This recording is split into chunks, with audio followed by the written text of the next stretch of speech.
彼の名は J. エイブラハム。 Hello, hello. Hello, hello.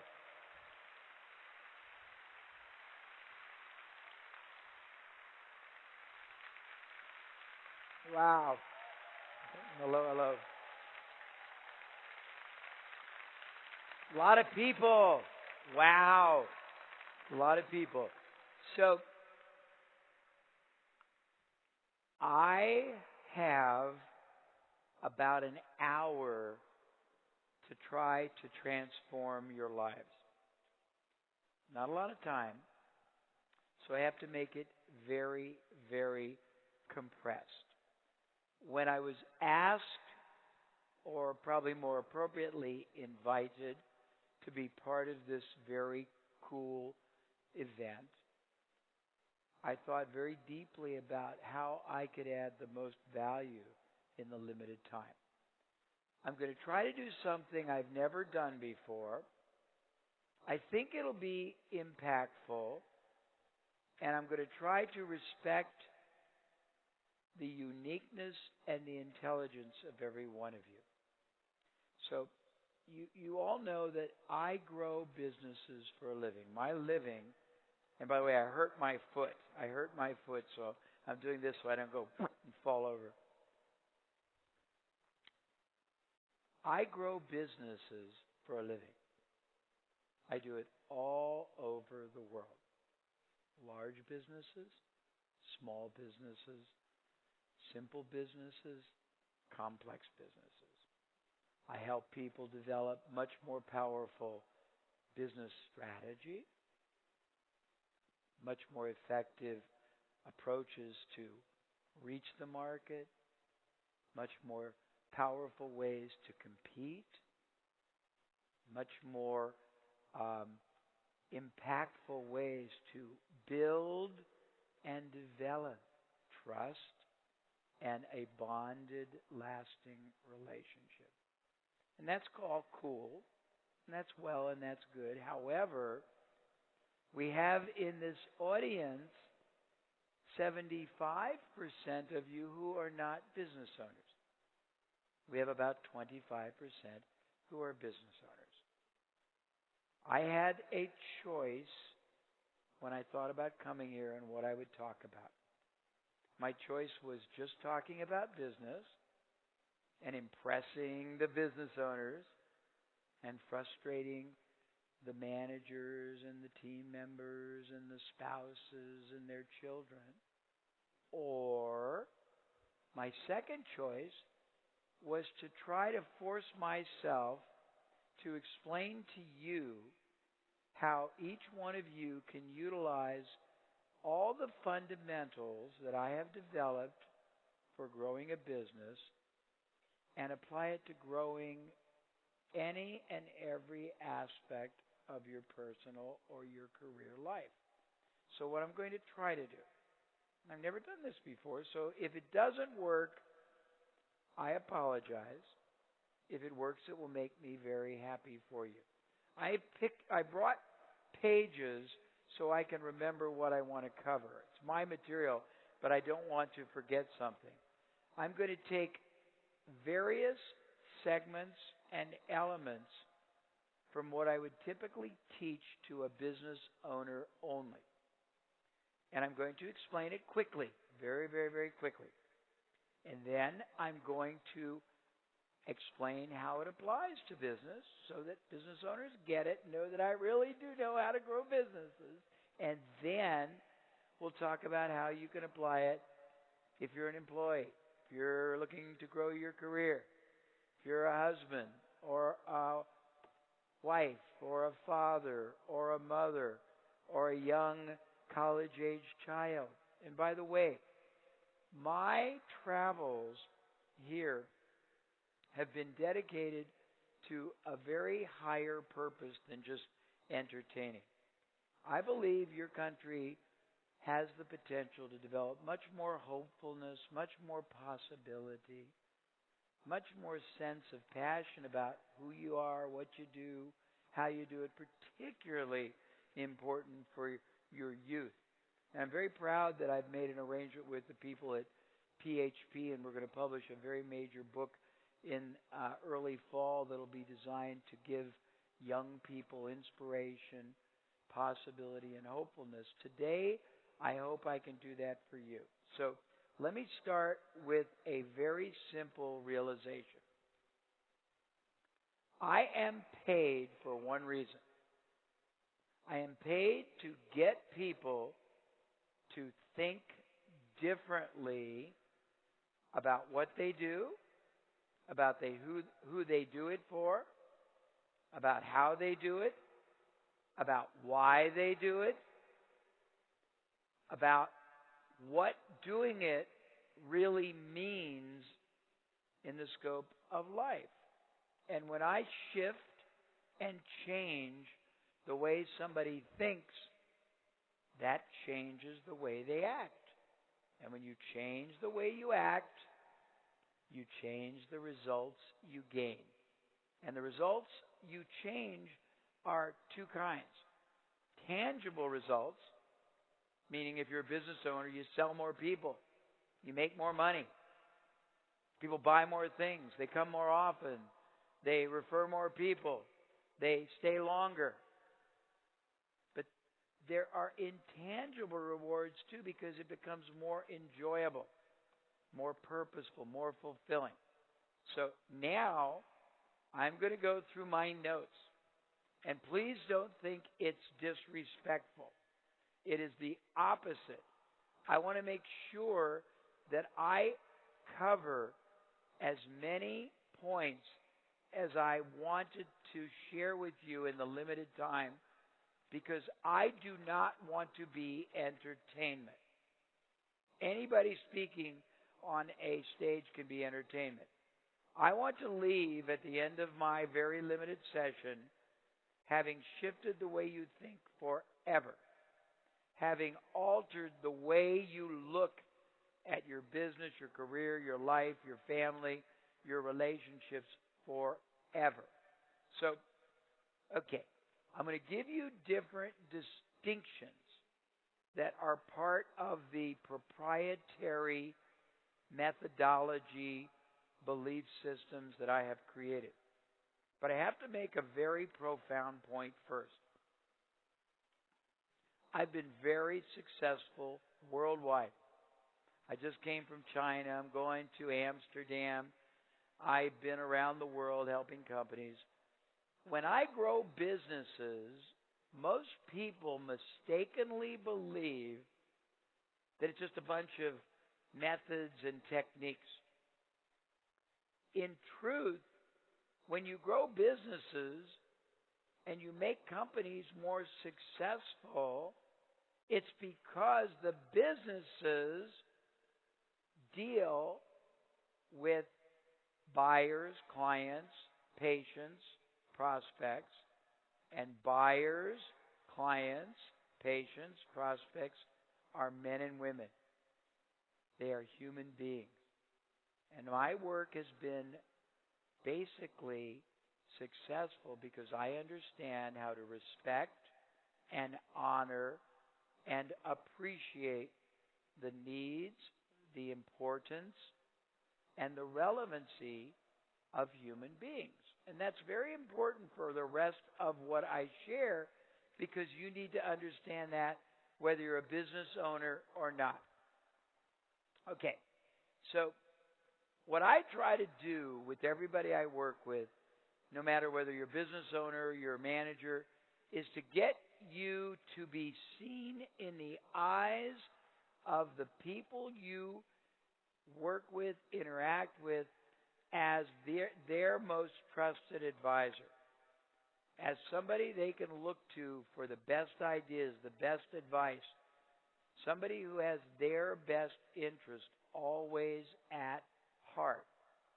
And so you all know it. If I were going to do a business building program, and we're doing one in a week or so, it takes 3 very intensive days. Today I'm trying to do a life-changing, mind-shifting process on you. So you want to be seen as the most trusted advisor, and you can't be seen as being trusted unless your intentions really are the best interest of the people you're helping. Next thing. People in business, whether you are an entrepreneur, whether you are a manager, whether you are an employee, whether you are applying for a job, you have to realize we are rewarded in this life in direct proportion to the quality and the quantity and the consistency of the problems we solve for other people. As a business owner, you're rewarded if you can solve problems your market has that nobody else really even understands. As a manager, you are rewarded if you can solve problems or help people achieve opportunities that nobody else has even verbalized. As an employee, you get promoted if you can see and you can seize and you can solve problems or help make opportunities happen.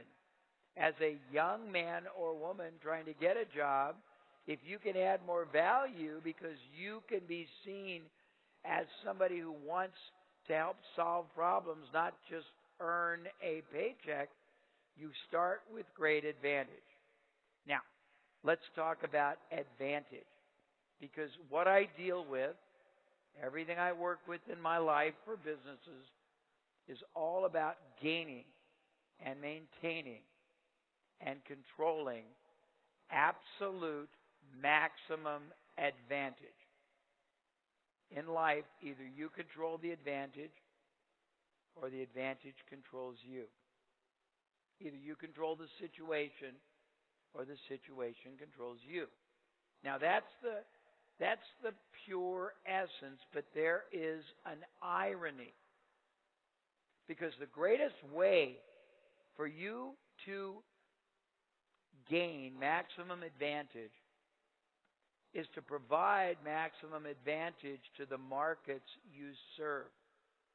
And again, I'm working very hard to translate my business work to everyone in this room.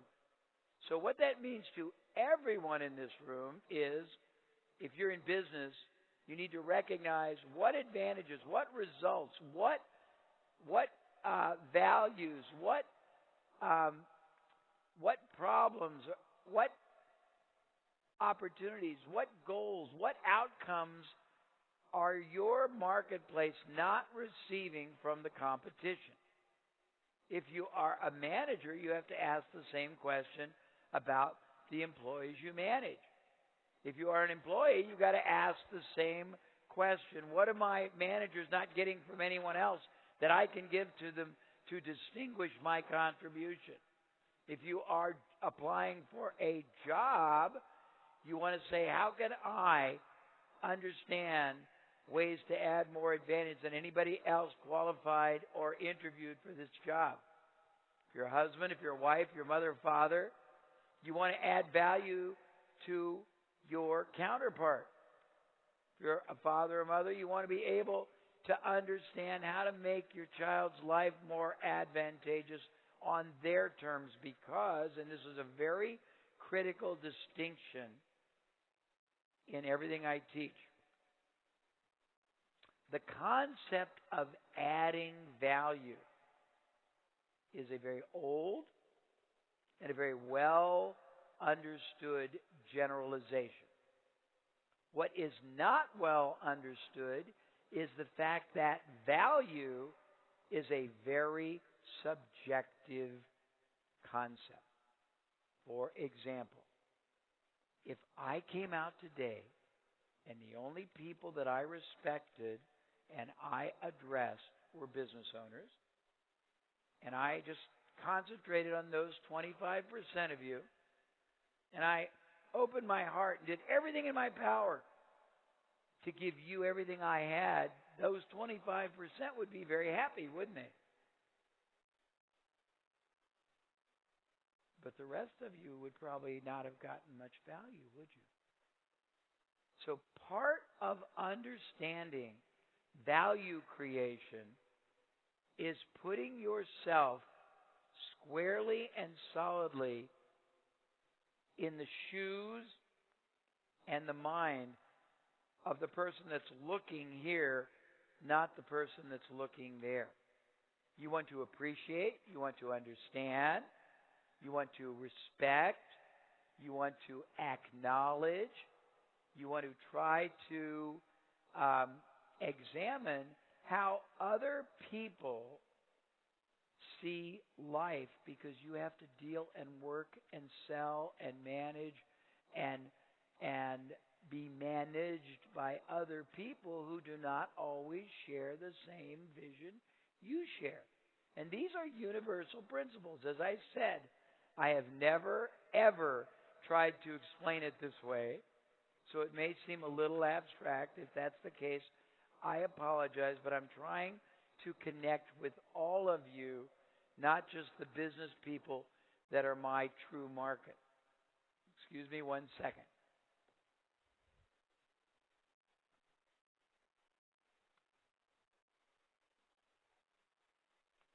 Okay. So,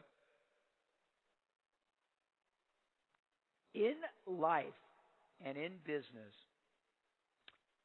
most people tend not to understand that there are factors, there are forces, there are elements that are very, very predictable.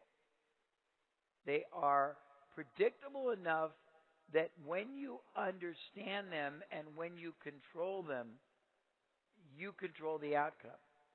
In life, 2% of what happens in our lives are catastrophes. Your tsunami, that was horrible. You couldn't have altered that. But 98% of what happens in our lives, in our careers, in our business, are literally the result of either things we do or things we don't do, of actions we take or actions we don't take, of forces we understand and harness, or of forces we let harness us. Now, again, I have 32 more minutes to talk to you, so I can't possibly get very deep, but I can challenge you to think very differently for the rest of your life. So bear with me as I continue.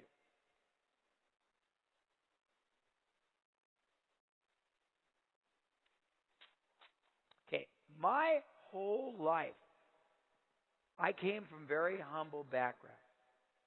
Probably the reason the people at PHP and the founder of Panasonic's organization like me so much is I have very fundamental ideals. They're grounded in real-world understanding, and I didn't come from a very, very great educational background. But what I did gain, because I have had the privilege of being involved in 465 totally different industries, not businesses, is I've realized how many different ways, how many different approaches, how many different forms of reality exist.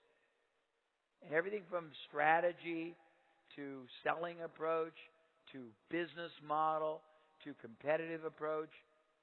If you look at 465 industries, you might find 400 different ways of doing things. Most industries, the way they do it is not the highest and the best. It's the least and the worst. And it's not because they intentionally accept underperformance. It's that no one has ever taught them a broader way of thinking.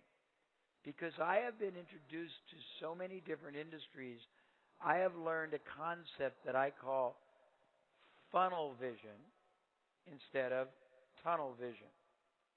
It means look at every activity, every action, every opportunity, every interaction, every expenditure of time, of effort, of emotion, of human connection, of financial capital, money, of intellectual capital, ideas, of relational capital, the relationships you have, and give yourself permission to maximize the outcome instead of minimize it.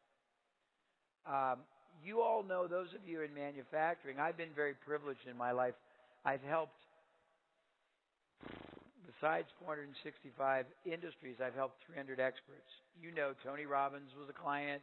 The Deming Organization was a client. Stephen Covey's been a client. The guys who did Chicken Soup for the Soul, I gave them the foundational idea for many different versions of the book. They've been clients. But what happens is when you get those kind of clients, there's two things that happen. You teach, but you also learn. And the key to all of life is recognizing that you can't just be a learner. You got to be a teacher, and you've got to be open to learning from everyone else.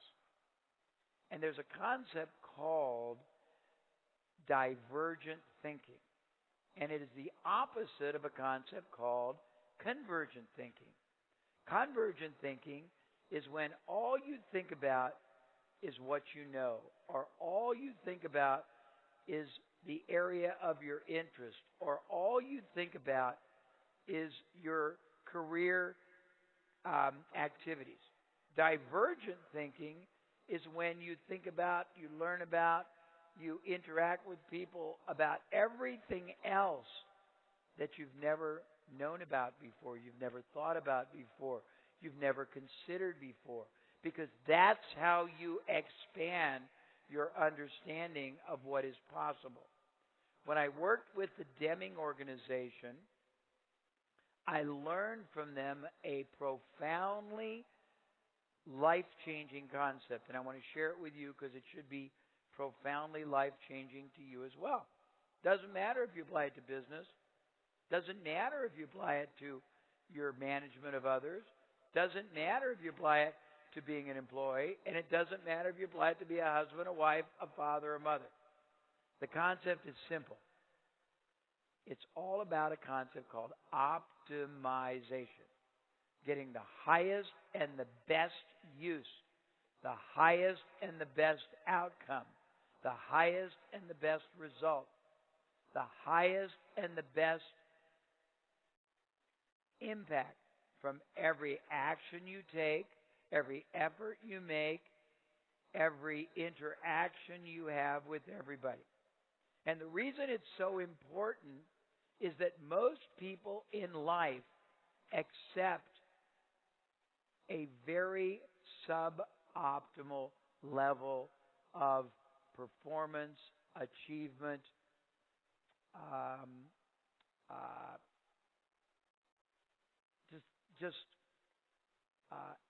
animation in their life. Their life is not anywhere close to what it could be. Now, there is no shame in living a life below your capacity if you don't know any better.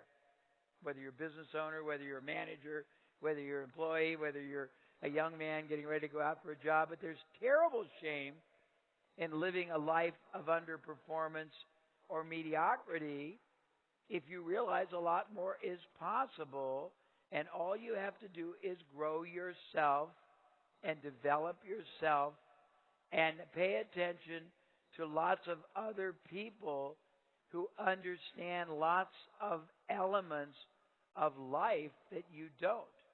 My successes in business, and I have billions of dollars, billions. That's just a statement of fact.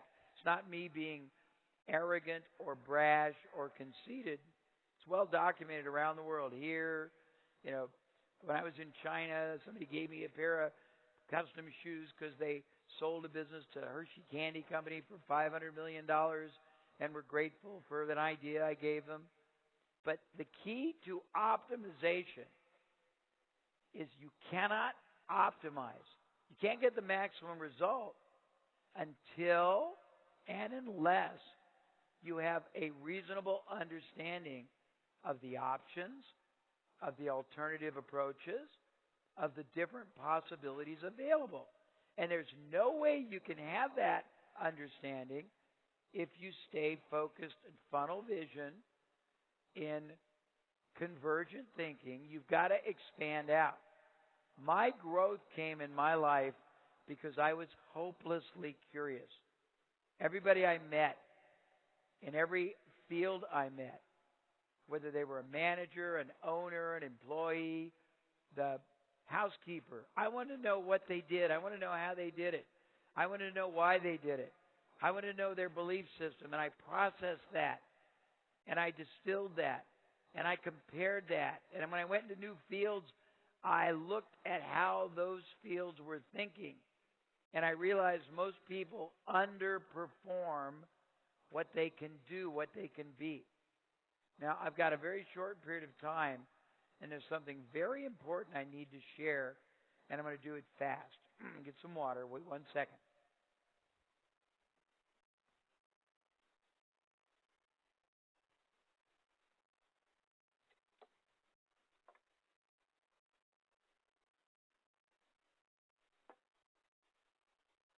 What I'm about to share is a universal truth. And as I said, and trust me, anybody who's ever been to one of my programs, I can take off the gloves and I can go as deep as you want and as specific as you want about anything you want in your business. You want to talk about strategy, you want to talk about business modeling, you want to talk about competitive advantage, you want to talk about preemptive action, you want to talk risk reversal, you want to talk about value added, you want to talk about bonuses, you want to talk about sophistication. I can go as deep as you want in any situation you want, but that's not going to help me in the 23 minutes I have left to change your lives. So I'm going to give you a realization, and it's a distinction. And I want this distinction to stick with you in your heart. I'm going to say heart and mind and heart. I'm backwards. I want you to think about it. And we're going to talk about being great. We're going to talk about the fact that no human being anywhere in the world, in any endeavor in the world, whether you're a business owner, entrepreneur, professional, manager, supervisor, employee, college student, mother, father, husband, wife, lover, nobody wants to be average or mediocre. Nobody does. In your DNA, not just your DNA in Japan, in the DNA on a worldwide basis, because I am attracted to people who get what I'm about to say subconsciously, but they've never had anybody verbalize it. Every human being is programmed in their DNA for greatness. You, all of you are programmed to be great. You're programmed to be great, either entrepreneurs or dentists or managers or specialists working for companies. You're programmed to be the greatest fathers, mothers, husbands, wives. You're programmed to be great career growth people if you're a young college student. And yet, on a worldwide basis, no more than 2% of all human beings ever even achieve their greatness. Now, I'm talking about this, and I'm doing an arc of applicability so it applies to all of you. Again, trust me, my strong suit, my skill set, what I get paid $50,000 or more a day for is going very deep with business owners. So this is the hardest thing for me to do because I've never tried to do this for a broad audience, so bear with me. Let's talk about greatness. So if 100% of everyone in this room is programmed to be great, and 2% of every human being achieves greatness, where is the disconnect? Where's the disconnect? Would you like me to tell you? Okay, I will do that. I can tell the people who understand English because they go yes right away. Okay, there's 4 reasons. 4 simple reasons 98% of you never achieve the greatness that is naturally programmed within your body to be channeled and harnessed to whatever applications you want. And it doesn't have to be one application. You can release your greatness as an entrepreneur and your greatness as an employer and your greatness as a contributor to the community and your greatness as a um, developer of talent within your employees, and your greatness as a father, mother, husband, wife, all at the same time, or you can work on any one of them. But let's look at why almost no one ever minds their greatness. 4 reasons. First reason, very big. Wait 1 second. First reason is that nobody has ever helped you understand what true greatness is supposed to look like. Now, look like means a number of things. What it should look like when you are living it and expressing it to others. What it's supposed to look like if you're a great employer, if you're a great developer of talent, if you are a great value creator to your market, if you're an entrepreneur. What it's supposed to look like if you're a great employee. What it's supposed to look like if you're a great job applicant and you're supposed to stand out. If you're a great career focused individual. What it's supposed to look like if you're a great husband or wife. Also, nobody has ever shown you what it's supposed to feel like when it is received by the other side. 2 sides to everything. How should I feel differently? And by the way, greatness is intoxicating. Greatness is liberating. Greatness is animating. Greatness is pulsating. Mediocrity is boring. Mediocrity is when you want to go home and take a nap. Mediocrity is when you feel like you're just very unsatisfied. But if no one's ever helped you get a clear picture of what greatness is supposed to look like, not generally, but specifically in the area and applications of your life that you wish to realize it or achieve it, how could you know? You don't know where you are and where you're trying to get to. How could you possibly get there? Also, how can you gauge whether you are achieving it if no one's ever told you what it's supposed to feel like when it's received so you can sense feedback? So that's the first thing. Second reason nobody achieves greatness is almost nobody knows the safest, easiest path or paths to take to get there. And I say path or paths because different forms of greatness have different paths. And again, I'm not one of those people who believes one size fits all. Each one of you are a unique human being. Your greatness can be different. And you have to decide what areas of your life do you want to focus on first, second, and third. Where is the greatness the most meaningful to you? Could be in your business or starting a business. Could be in your career. Could be as an employee. Could be, as a father. Could be whatever you want. So you have to figure the best, safest, easiest, most success probable path. Not the hardest, most difficult, most frustrating path. So nobody knows what it looks like internally, what it feels like when you're conducting yourself. Now, can you see, and I'm not trying to be arrogant, but can you see that I'm not terribly intimidated because I'm not following my notes and I don't even remember what I wanted to cover? Can you see that that's greatness? Because greatness is externally focused. Greatness is not about you being important. Greatness is about the marketplace you are dealing with, whether it's your employees, whether it's your clients, whether it's your employer, whether it's your children. They're the important thing. It's all about external focus. So, number one, most people don't know what it looks like. Number two, they don't know what it feels like. Number three, they don't know what it's received like. Number four, they don't know the path to take. If they are fortunate enough to get that far, the first time they try to achieve it, they're unsuccessful. Does anybody in this room have a child, son or daughter? Sons or daughters? Okay. Think back Those of you that have older ones when they were little, those of you that have little ones right now, when they first tried to walk or talk or eat or go to the bathroom or ride a bike, they were terrible. They fell. They had accidents. They fell over. And it required you caring enough about them to put them back, standing up, support them, encourage them, have hopefulness for them until they became proficient. Your parents did it for you.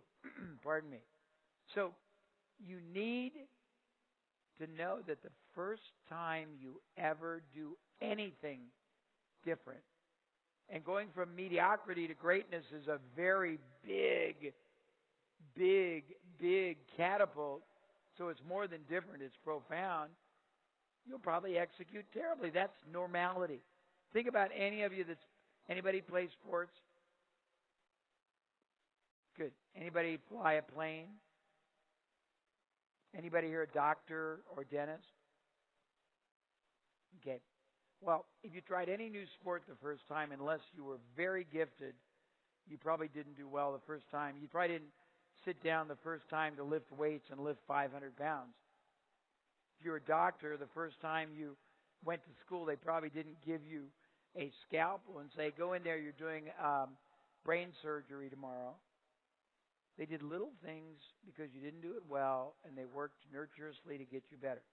So if you want to realize your greatness, you got to know what it looks like. And you got to know what it looks like in every area you want to realize it. You got to realize that the statistical probability is you're not even close to achieving it.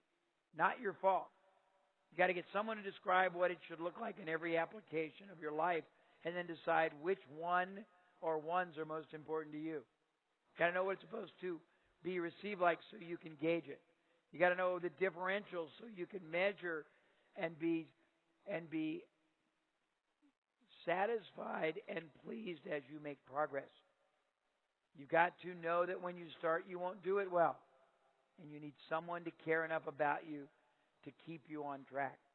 That can be a colleague, that can be a spouse, that can be a coworker, that can be an advisor. It doesn't have to be anybody you pay, but somebody who cares as much about you as you do. Now, think about this because it's the opposite of greatness. I don't believe anybody in this room gets up on Monday morning and says to themselves or says to their loved ones, self, I'm going to go out all week and I'm going to work my heart out and I'm going to achieve this much of the outcome I could. And I'm going to make this much of the money I could.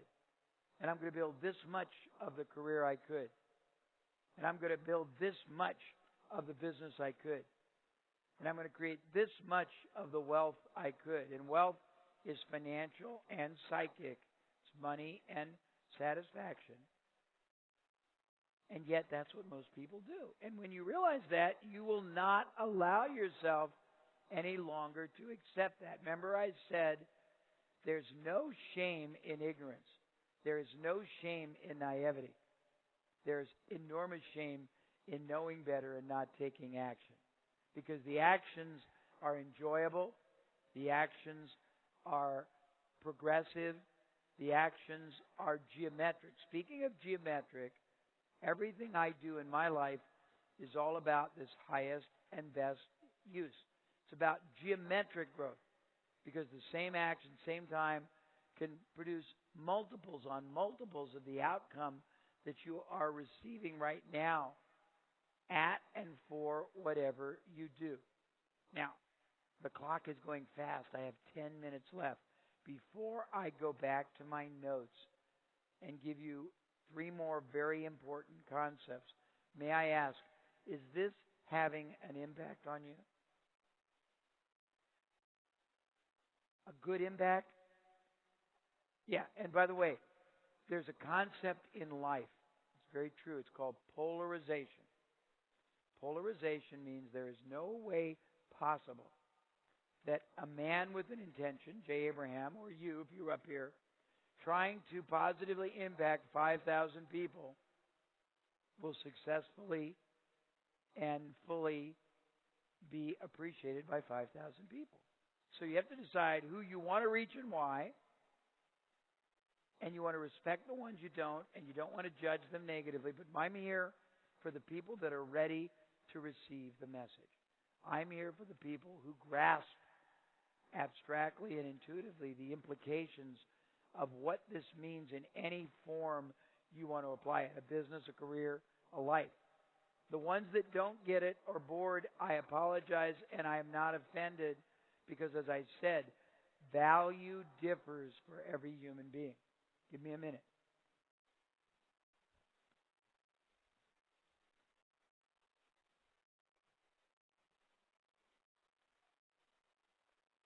I have created probably 100 different categories of business-based distinctions. I have the 3-way to grow a business model. I have the Power Parthenon of geometric growth. I have the 9 drivers of exponential growth. I have the sticking points that keep businesses stuck. I have the X factors, and X stands for exponential growth. I have the 25 strategies of high performance enhancement. Today I'm going to take 2 of them, and in time allowing, I got 8 minutes now, I'm going to try to translate them to all of you, and we'll see how it goes. One category that I have are called the 12 strategies of geometric growth. There are 12 distinctions that we try to get business owners to commit to on a continuous basis. I'm going to share what they are, and then I'm going to try to adopt and adapt them to your different lives. So the first one is every day you should continually identify and discover hidden opportunities, overlooked assets, underperforming areas, and relationships, underutilized resources. If you're a business owner in your business, and if I were doing a seminar on business, we would go through 100 examples. If you're a manager in your management, in your team, if you're an employee in your performance, and when you identify them, every area is not the same value. People get very, very overwhelmed when they understand a lot of different possibilities because they think that everyone has the same relative value. In each of your life, there's going to be 1 or 2 that are going to be much more critical. So identify every day what you can be better at, because your purpose is to continuously grow and develop yourself and everyone else you interact with. Your purpose as a business owner, as a manager, as an employee, as an applicant, as a husband and wife, is every day make people better off because you're in their life. Is figure out how you can add value in whatever time you have. I was telling them here, when we go to China, the Chinese tend to be not very smiley. So we go to China 2 days early. We sit in the hotel lobby for a day and a half, and we look at people and smile until they smile back. We ride up and down on the elevators and do the same thing. We walk in the corridors and talk to the housekeepers and the nominal low-paid people and make them feel important. You can see people's body language change. You can see their eyes sparkle. That is adding value. So first thing in whatever you do every day, continually identify and discover hidden assets. Assets are tangible and intangible. Don't have time today to explain them, but they exist in every situation. Opportunities, activities that you could get more yield out. Number 2, every day mine means discover and realize windfalls out of your business or your career. And windfalls can be many things. In business, it can be money, or it can be discovering a powerful understanding, or a relationship, or a distinction. In career, if you're managing, it can be realizing an area you could be more effective. If you're an employee, it could be realizing how you could add more value or connect more. But every day, commit to discovering and mining for yourself windfalls out of whatever you do. Hold on.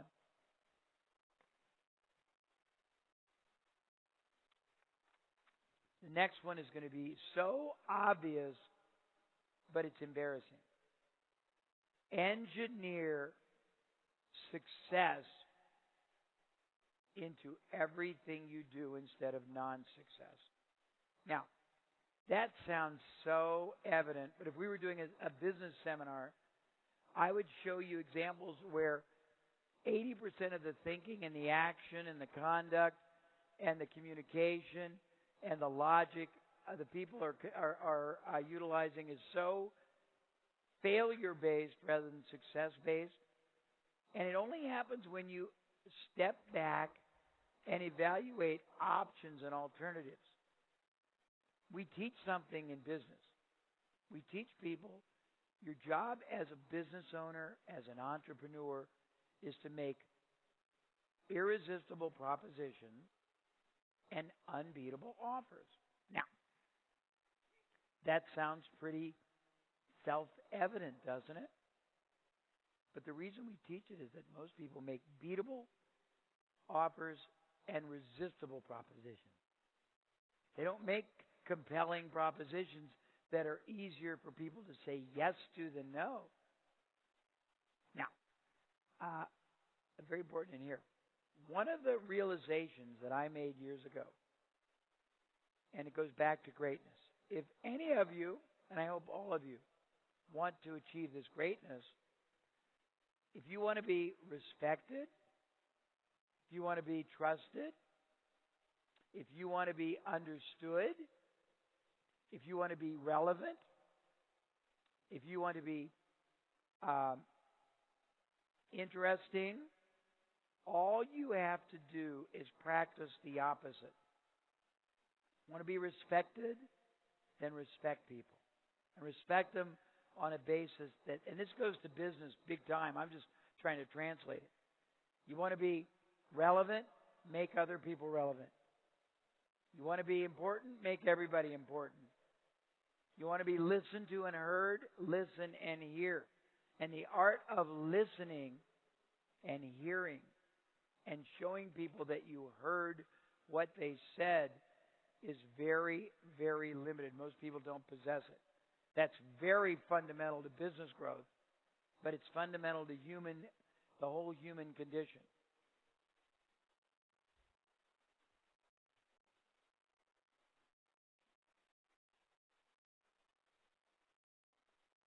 We believe for businesses that your success is much higher when you have multiple sources of revenue and multiple ways of reaching the market. In your life, that can translate by saying have multiple ways of keeping yourself aware of all that's going on. Have multiple ways of learning, of discovering, of growing. When I used to do 250 seminars when I was younger. And at our business seminars, we would have not 5,000, but we'd have 1,000 people. And we would ask people, okay, what is your hobby? What is your industry? What's your business? And a man might say, motorcycle repair.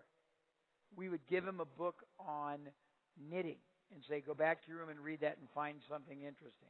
Somebody else might say, I'm a florist. We would give him a book on aeronautics and say, read it and come back and find something interesting, because you can't grow if you don't transcend and ascend your rigid limitations. Funnel vision is why I am probably the only person in the world that understands everything I own, because I've been doing this in so many industries, and I've questioned, and I've thought about, and I've made all those realizations mine in my mind and heart. There's so much more that you don't understand. There's so much more power that you can control. So many more forces available to you, but you can never gain access if you don't extend and stretch past your own rigid limitations.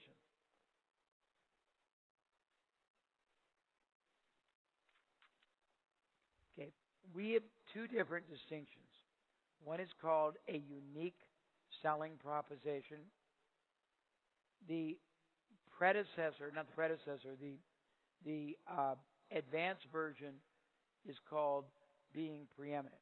Being preeminent means holding yourself and being seen above and beyond anybody else in the category, whether it's no other business I could turn to, no other employer I would work for, no other manager that could get me to work this hard, no other company I want to work for, no other woman I want to be married to, no other man I want to be with, no other.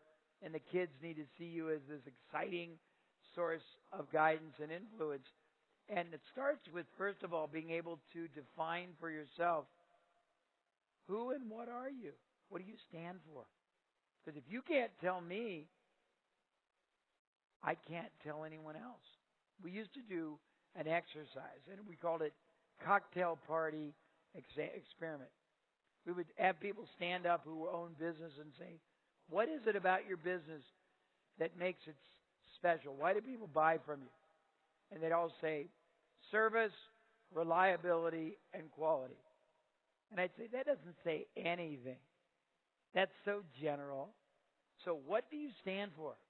What is it about you that would, should, could, does make you more special, make you the business people should buy from, the employer people should work for, the employee people should never want to lose, the husband or the wife that the spouse can't wait to come home to them, the parent that the kids love being parented by. If you don't know, most of us have never thought about these kind of distinctions.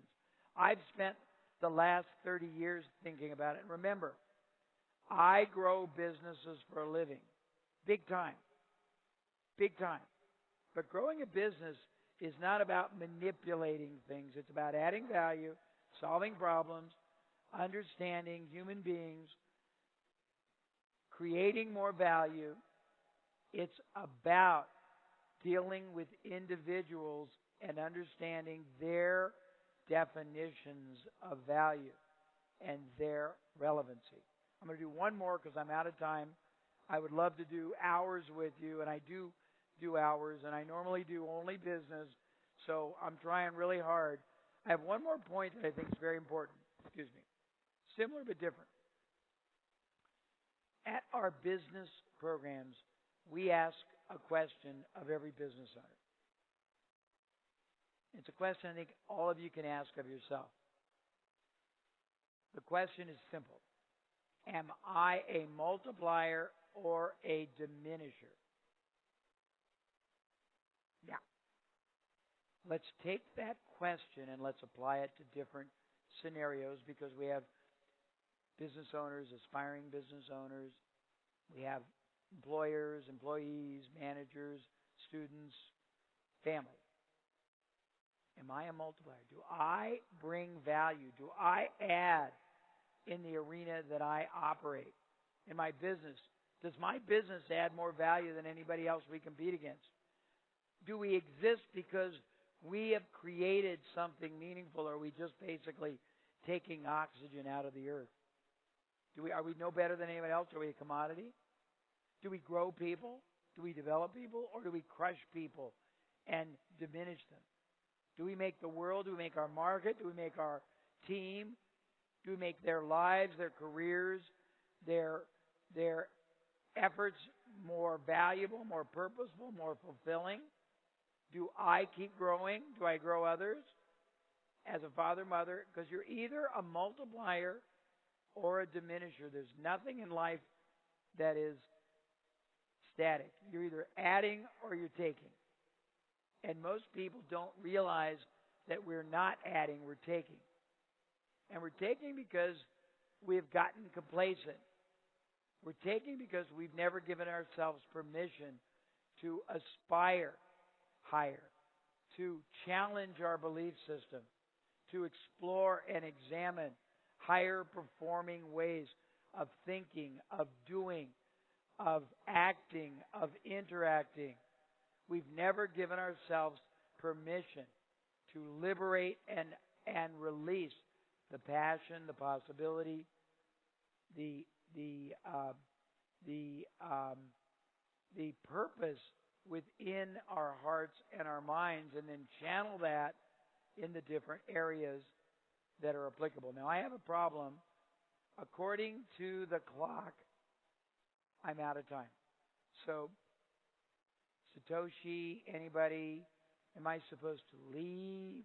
Am I supposed to stay? I can't tap dance because my foot hurts.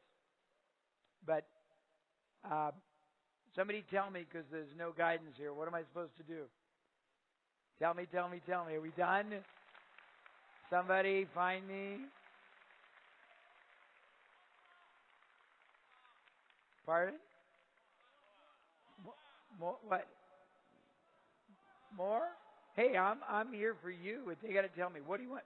Is there anybody here to tell me what to do? I'll give you a couple more till they pull me off. Sure, why not? You guys you're very nice. Thank you for coming. Okay, I said this, but I want to reiterate it. No, I'll stay till they'll bring people and carry me off. What's the deal? We done? What? I don't understand Japanese. Who understands? Who wants to be my translator? Tell them, and they'll tell me. You tell them, and some of you speak English will tell me. I'm easy. You tell them, and they'll tell me. あと申し訳ないですけど、あともう3分くらいで。How much? 3 minutes? Okay. Fine. That's it. Okay. All right. Okay. No problem. Cute. One of the other things I believe, very important, many societies, I want to tell you a very heartfelt observation, not a criticism, but an observation.